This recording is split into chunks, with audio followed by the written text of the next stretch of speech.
Good afternoon.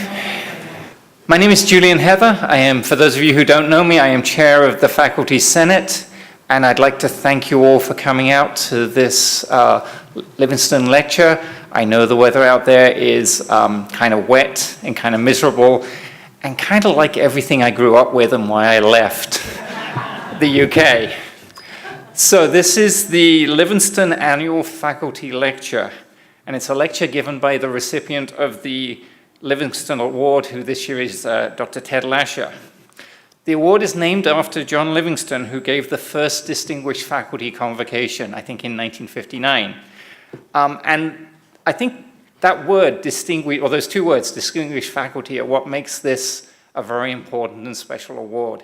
It is peers honoring one of their own for service, for work that has transcended disciplines and had a positive effect on the life of the university. So in a second, I'm going to call on last year's recipient to introduce this year's recipient.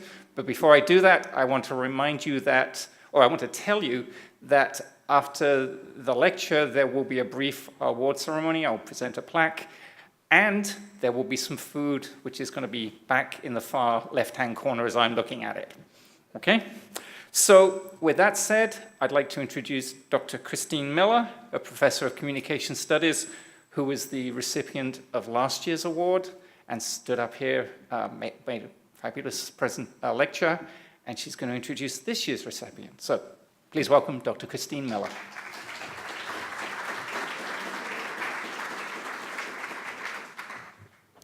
Thanks for coming out. Julian's joke about the weather was better than mine, so I'm going to skip that. We're here to be part of an incredibly rich tradition at California State University, Sacramento, the Livingston Lecture.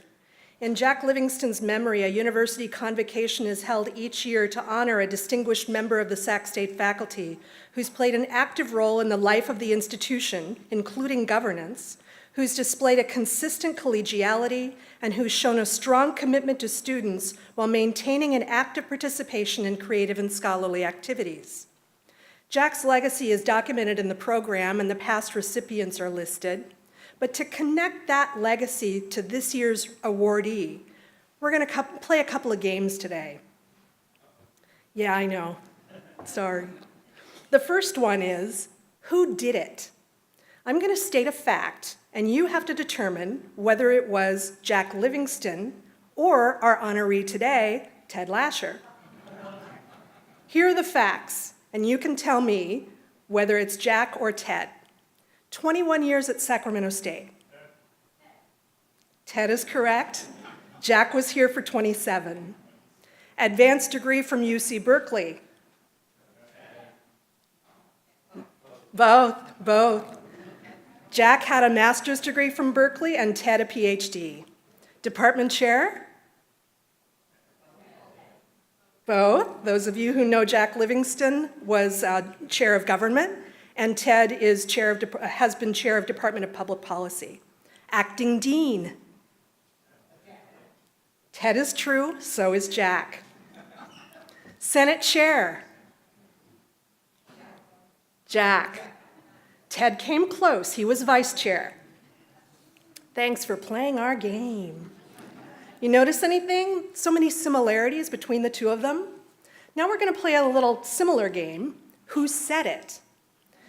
So TV Guide did a segment where they went to a New York City park and gave people a quote to see if they could tell whether it was said by a character in the HBO fantasy series Game of Thrones or presidential candidate Donald Trump. It was pretty difficult. Since Ted is going to talk to us today, at least a little bit, I think he's going to talk a little bit about Donald Trump, I thought we could play this game briefly. So same thing, who said it, Game of Thrones or Donald Trump? First one, has anyone ever told you you're as boring as you are ugly? Game of Thrones. They were born on the wrong side of the wall. Game of Thrones. The lion doesn't concern itself with the opinions of the sheep. Game of Thrones. It's better to live one day as a lion than 100 years as a sheep. Trump. You probably saw some similarities between Game of Thrones, which is a fantasy series, and our President Donald Trump, just like you saw similarities between Jack Livingston and Ted Lasher. So let's play another round of Who Said It, this one inspired by the Washington Post. If you go to their website, you can find an interactive quiz called Who Said It? Candidates versus Beauty Queens. Now, since Ted is going to talk about populism and politics, I'm not sure there's anything much more populist than a beauty contest, and of course, politics and candidates. So you're going to try to figure out whether it was a candidate or a beauty queen who said, "We must stop thinking of the individual and start thinking of what's best for society." Candidate. Misinformation can be very important. Unfortunately, candidate. The only thing that stops a bad guy with a nuke is a good guy with a nuke. Both. Miss Wasilla, Sarah Palin. So, one final round of play before we welcome Ted to talk with us about curbing the inclination toward populist reform and why we should appreciate the Faculty Senate. This time we'll play Who Said It? Someone talking about Jack Livingston or someone talking about Ted Lasher. Champion of academic freedom and shared governance, a consistent and engaging colleague committed to furthering the educational experiences of students, a well-deserved reputation for effective collaboration, charismatic and principled, consistently exhibited the admirable quality of a willingness not to accept that things need to be done a certain way because that's how they've always been done. You know what? It doesn't matter who said it, because each of these statements applies interchangeably to both Ted and Jack, and that's why he's being honored today. I will, though, cite my source for this last quote. I found it on a webpage curated by the School of Social Sciences and Interdisciplinary Studies. SSIS has an Academy of Distinction and Honor, which recognizes outstanding achievements of students, alumni, faculty, staff, and friends of the college.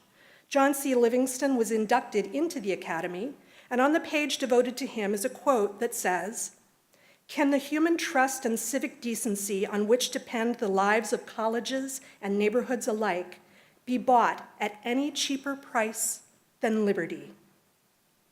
Given what Ted is here to talk to us about today, I'm certain Jack would have been sitting front row centered.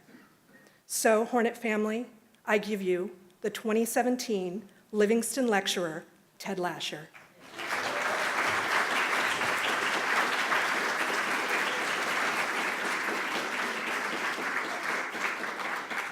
Thanks, Chris.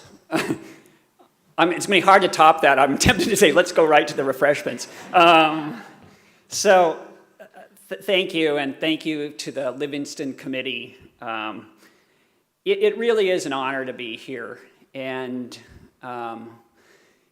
anybody who looks through the list of people who've won this award in the past, and who knows something about the reputation of Jack Livingston, would feel honored, even humbled, to be included in the same list. And I know I am. I look at some of the names here, and they're people who've really inspired me. And I'll just a few.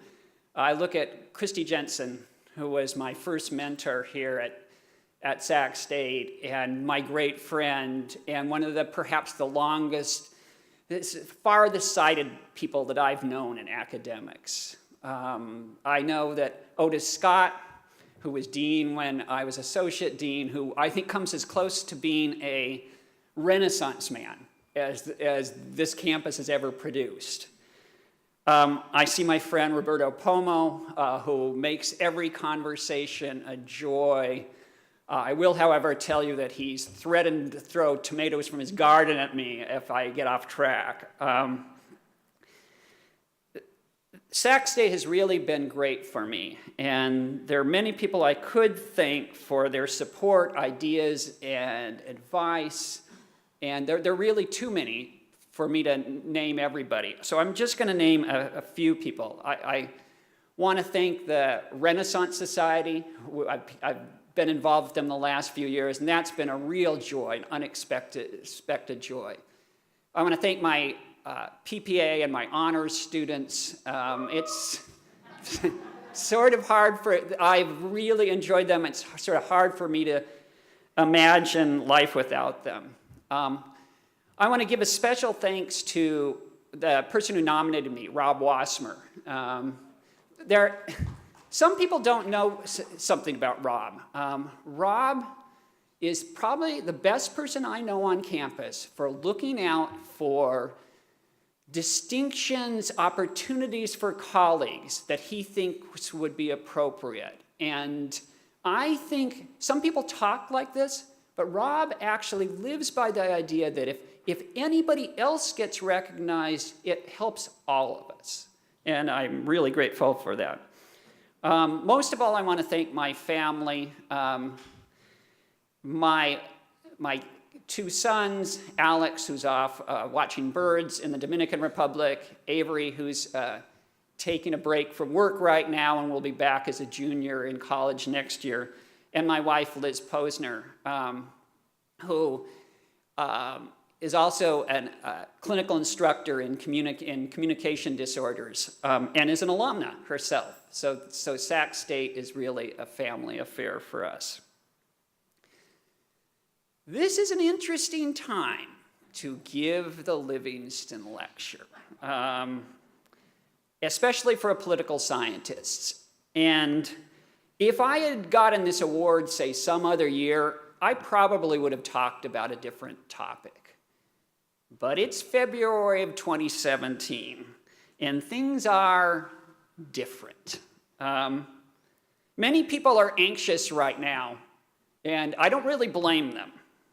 Interestingly, I think that the mood of the country is best captured by a song by the late, great Leonard Cohen. It would take a dead Canadian to capture the mood of the USA. So I'm going to have us play just a snippet of the song Everybody Knows. So everybody knows that the boat is leaking. Everybody knows that the captain lied. People have that broken feeling like their father or dog just died, but we still want our goodies. I'm here to tell you we are not likely to get them by pursuing a bunch of populist institutional reforms, which is what's been tried in the past.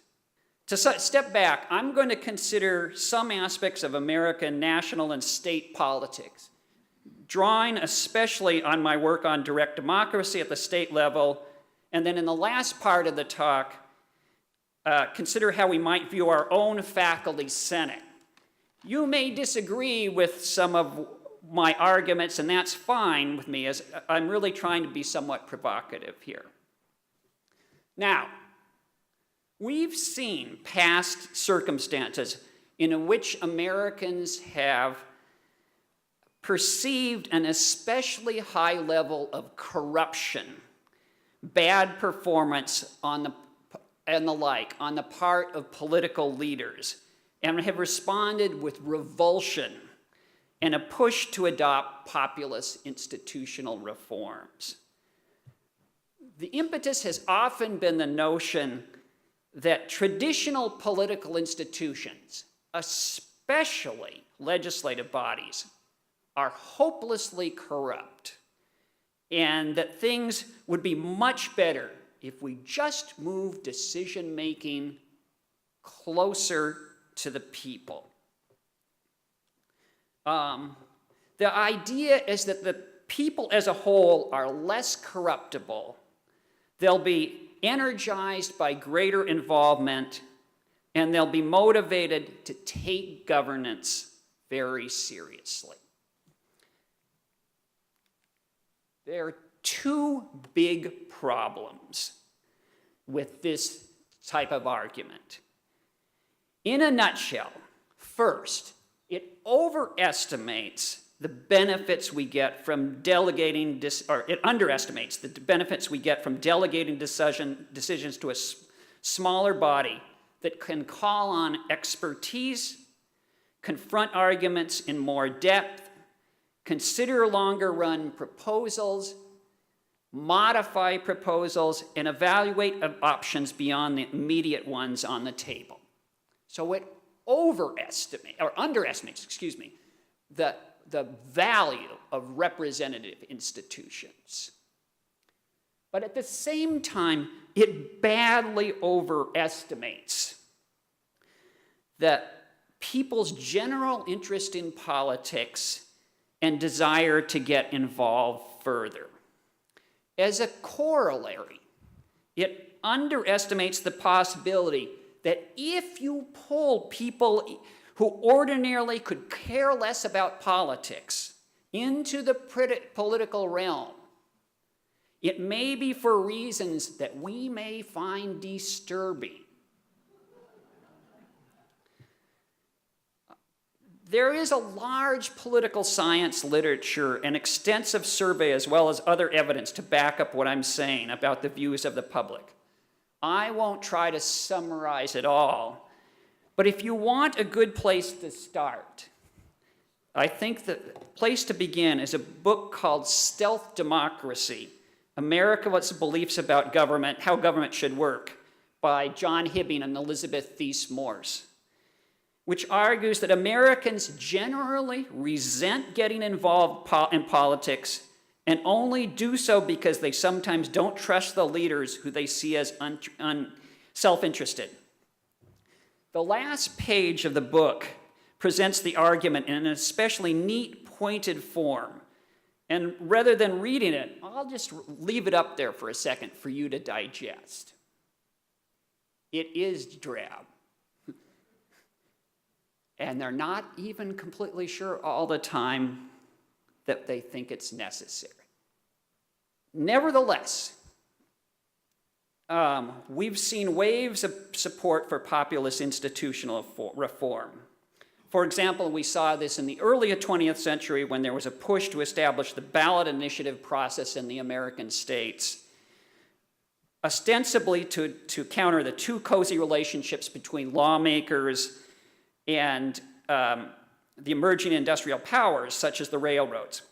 We saw it again in the 1960s and 1970s, when, disgusted by supposed abuses, reformers acted to remove party leaders from control over presidential nominations and pushed both parties toward complete reliance on the party primary election system.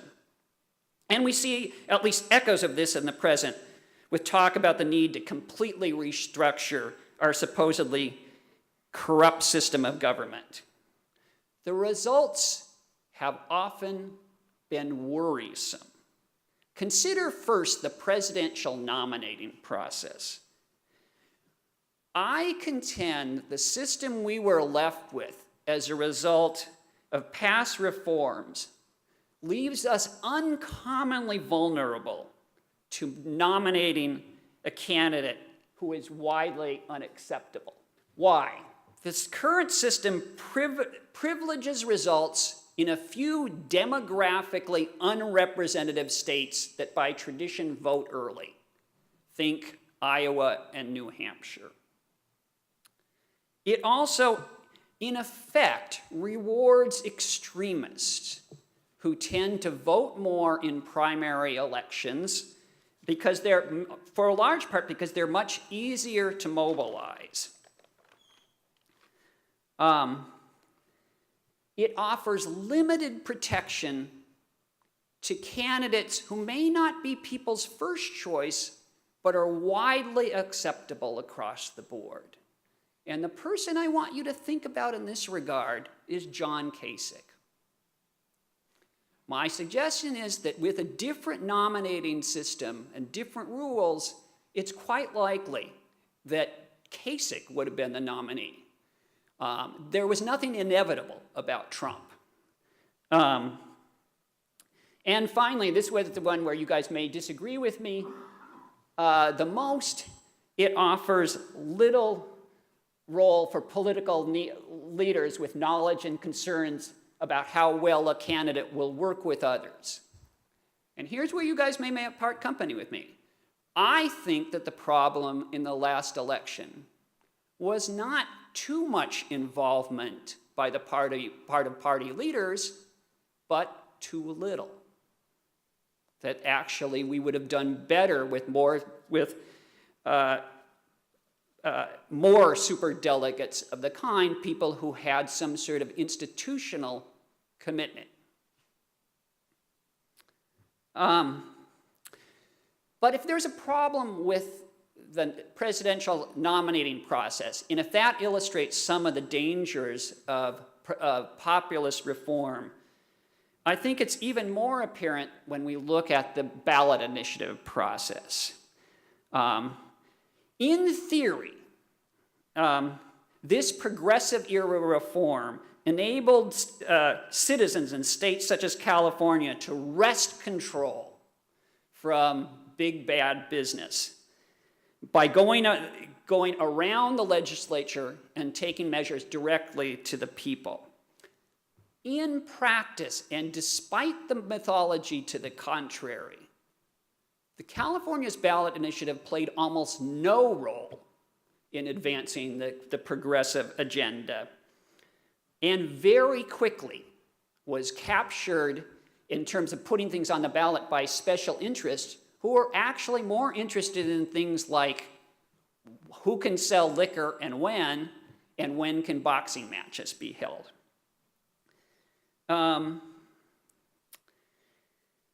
Today, we have an initiative system in California in which virtually any state law or constitutional change can be placed on the ballot for a binding decision if a group is simply willing to spend enough money. This is partly because people will sign initiative petitions without much thought, and citizens readily succumb to the argument that they should just give the voters a chance to vote on this.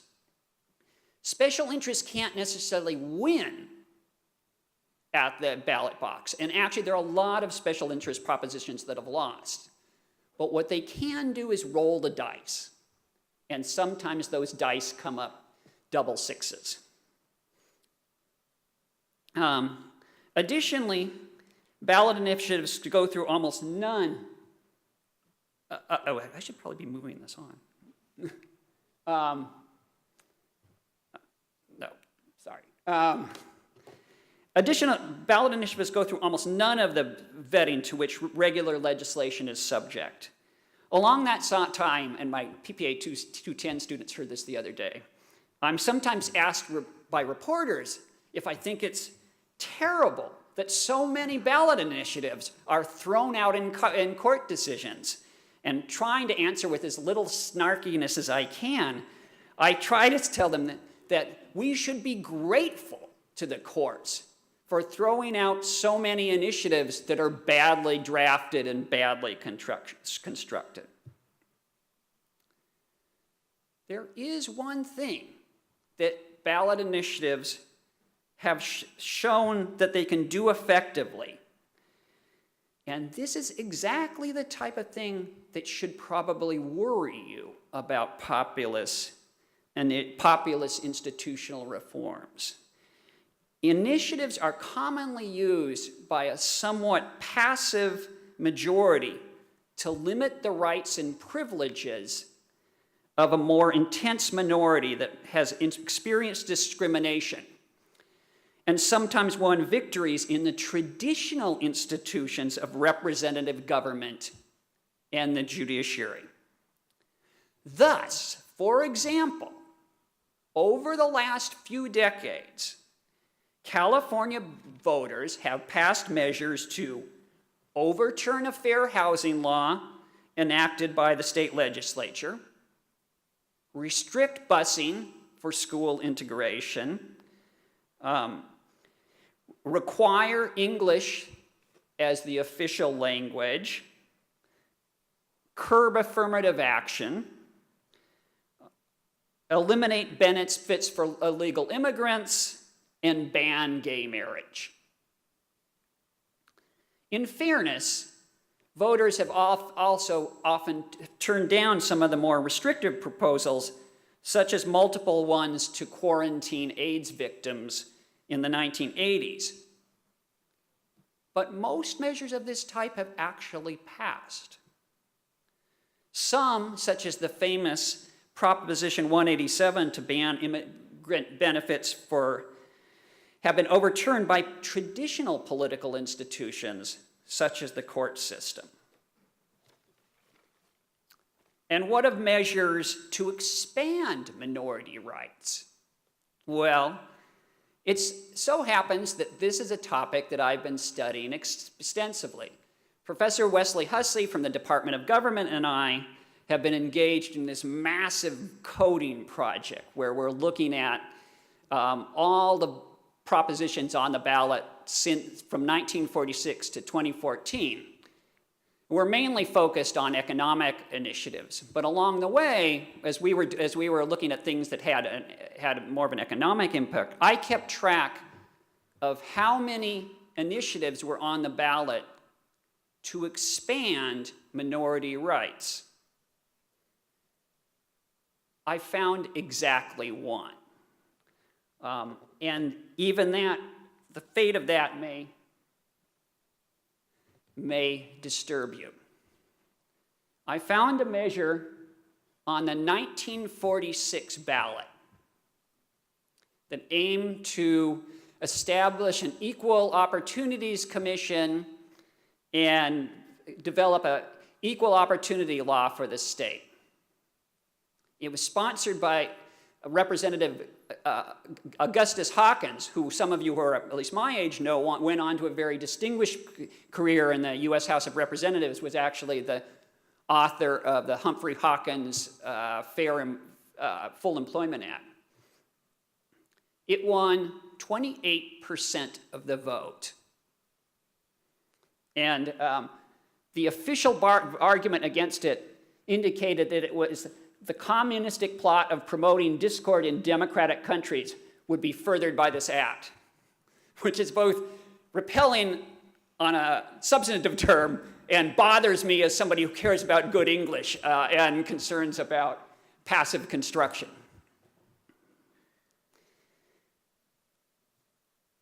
So, I am very critical of populist reforms aimed at bypassing or weakening representative institutions.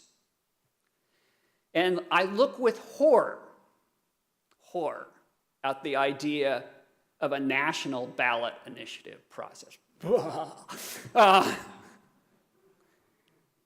But this doesn't mean that I oppose other types of reform.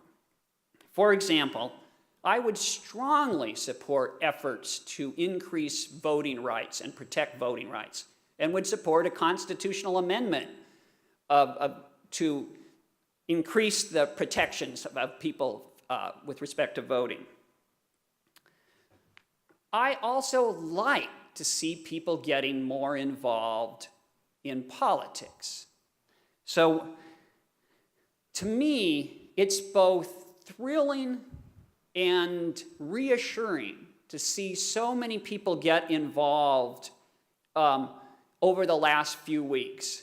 And when I see people showing up at town hall meetings and making their views known, and when I see these efforts coming up from the grassroots, I'm really happy. That thrills me.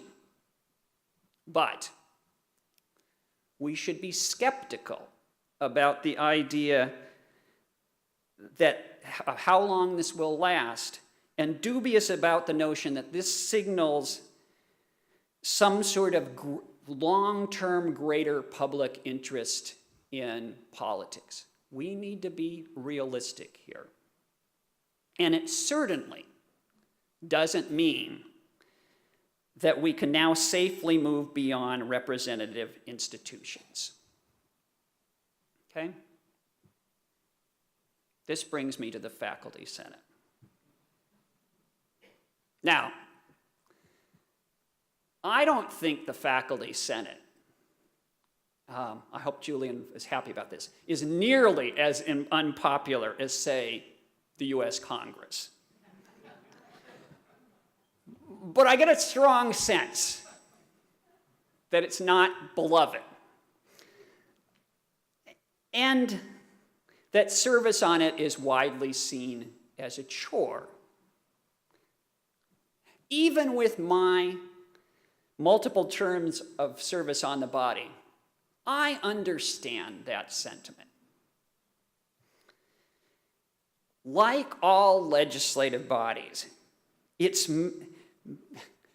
faculty senate is messy, frustrating, and sometimes seems like a waste of time.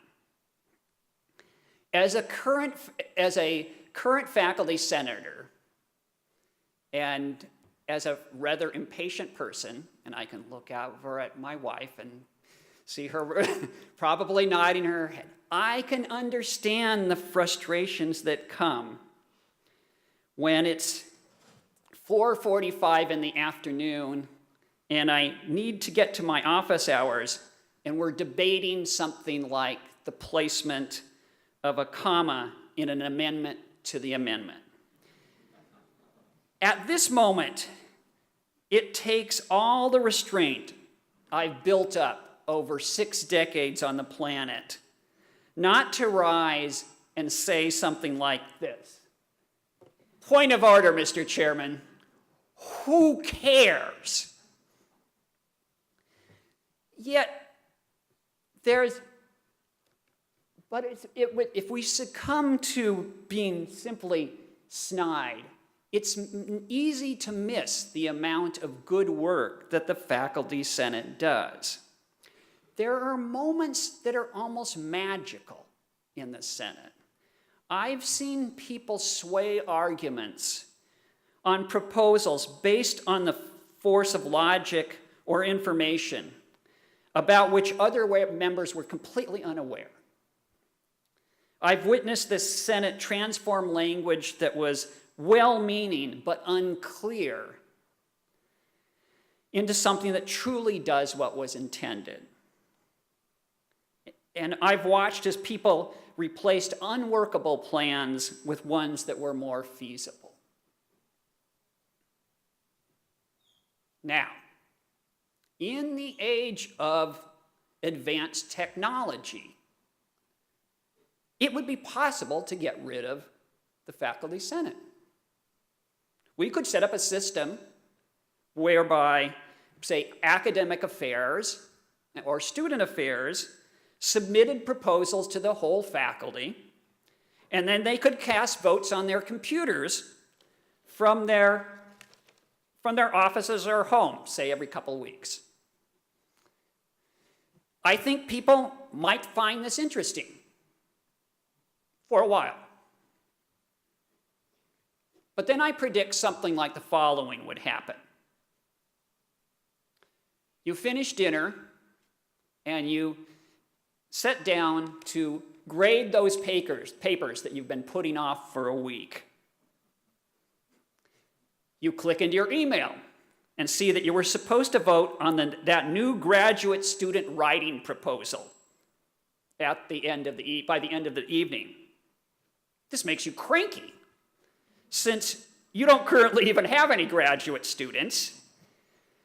You'd really like to talk to the proponents about what's really behind the idea, and your quick look at it suggests you like part of the proposal, but not the other part. And I didn't realize I was going to make this connection, and to make an even more direct connection to what Chris said earlier, and to be even more honest, what you'd really like to do is finish grading so that you can watch Game of Thrones. Can't other folks who are better situated to deliberate about this issue handle it? Yes. We call that group the Faculty Senate. And maybe thinking of it this way will make you more sympathetic to people who serve on it. Perhaps it will even make you more sympathetic to folks who serve in bodies such as the state legislature, maybe even when they're discussing placement of commas, but probably not. Thank you.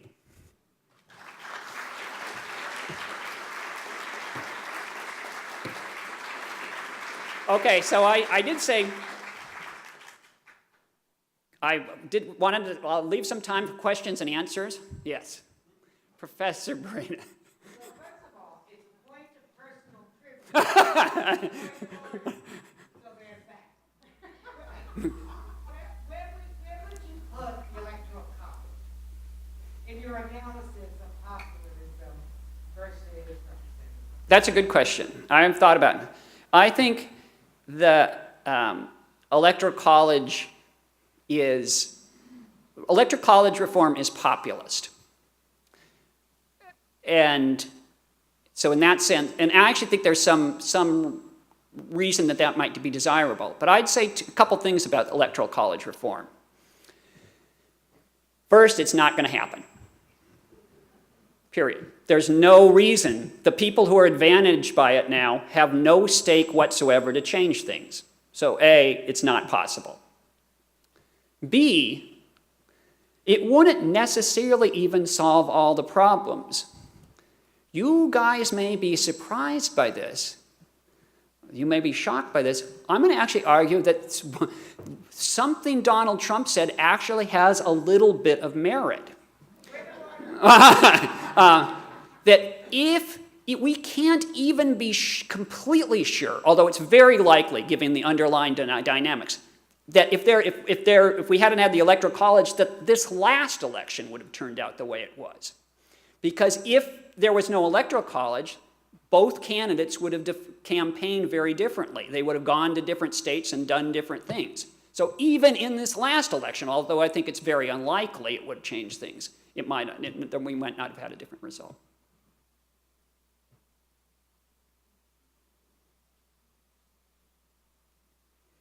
Okay. Oh, Mark. The foundation of the government is based upon the fear of a tyranny of the majority, and you sort of ideas seem to sort of argue that's what jobs is an idea. If there was ever like a state in the recent history where that changed, What changed? where it's split, where you have to, you have your minority sort of extremists punishment to never mind. Yeah, I'm not sure this is completely responsive, but what I can say, certainly there have been times that legislative bodies have oppressed minorities.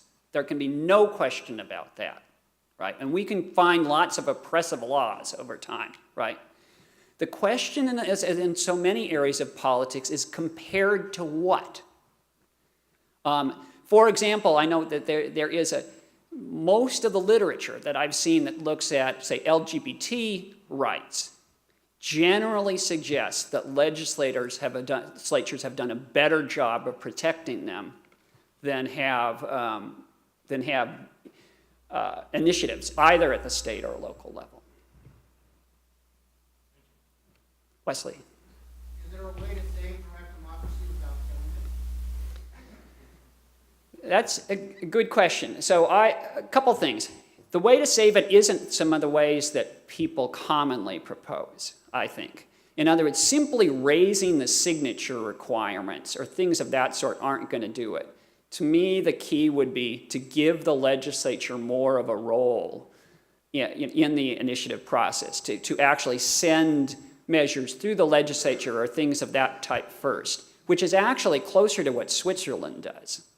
So that, on the other hand, and Wesley's a student of all of this too, the type of reforms that I would like to see for the initiative process are probably some of the ones that are hardest to get through. Short of that, there's some little things we could do to make it better. For example, it seems to me insanity that we allow the Constitution to be amended through the initiative process by a simple majority. Whereas if a constitutional amendment that goes to the legislature has to have a supermajority. At the very least, we could prohibit initiatives from being used to go into effect to amend the Constitution without a supermajority. Yeah, James. You said you mentioned Switzerland, and I was just wondering, in your study, how you looked at sort of the global aspect. I think it was two things, like, which was actually very detrimental to the UK's economy. Yeah. The Philippines, which the president has a 85% popularity rating, nevertheless, the peso exchange rate dropped to like a 20-year low. Yeah, I mean, other than knowing a little bit about Switzerland, I haven't really studied other countries very much. I will say that, I mean, from what little I know, the American process is somewhat more wide open and than is the case in other places, which is even more worrisome. Yeah. I think a case could be made for the Constitution being an experiment conducted in 17 countries. And as much as the electoral college put in place to defend our republic against outcomes like this, but they did not do that. But built into the Constitution is the provision for having a constitutional convention. And our federal legislature seems not to have wanted that to occur for reasons having to do with self-interest. How would you manage this experiment in democratic thinking in our republic? So if the question is, what do I think about a constitutional convention? Well, that might be it. I would worry. I would worry a lot. Yeah. So, not the constitutional question, it seems to me that money is the root of the problem. And I don't know if the populist movement or a necessary movement, but there is a movement to amend the Constitution to get money out of politics. What's that going to be? I'd be careful here. I think money is a big problem, and over expenditures are a big problem. But for those of you who are concerned about the results of the last election, who spent more? Hillary spent a lot more. So, I mean, I'm for some reforms to the financial process, but I don't think that's by any means a cure-all to this sort of thing. Okay, I'm conscious of the fact that my continuing to expound on things is standing between you and the food. Thank you very much.